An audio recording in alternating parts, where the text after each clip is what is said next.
Kumusta mga idol? Kumusta? Nandito tayo sa Nasugbu, Batangas mga idol. So, babad-babad muna tayo dito sa ilog mga idol. Yan. Sarap ng ilog, ano? Clear yung tubig, malinis. Yan, malinis. Kagabi pa kami pumunta dito mga idol, no? Gabi kami bumiyahe galing Paranaque, papuntang Nasugbu. Alas 9 kami dumating dito. So, dumaan tayo doon sa, doon tayo nakitulog sa bahay ng ating kaibigan, ano? Nakipag-banding din kagabi, ating inuman. Yan si Bustoni at ang ating kumpare na si Ruel. Shout out sa inyong dalawa. So yan, kami ng tatlo kagabi, nag-iinuman, konting kwentuhan, yan, chill lang. Tapos kung umaga, bago tayo lumuwas ng Maynila mga idol, ay siyempre hindi natin pinapalagpas yung papunta dito sa malinis na ilog na walang entrance, basta huwag ka lang magkalat. So medyo may mga daanan tayo na medyo 15 minutes ang lakaran pababa dito, ano.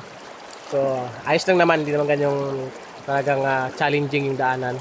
Sakto lang, no? Sakto lang ma-exercise yung mga binti natin. Yan, so bumisita muna tayo dun sa ating maliit na paglalagyan natin ng camp, ano.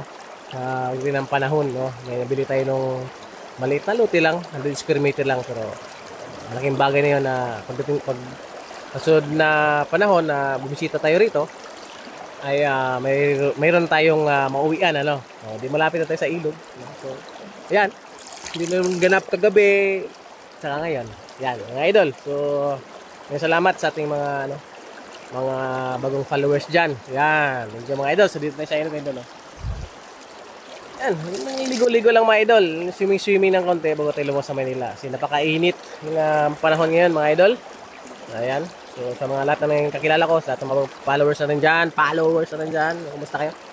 So time to vacation, May. Ayan, May, maraming umuwi sa probinsya, so dito lang tayo.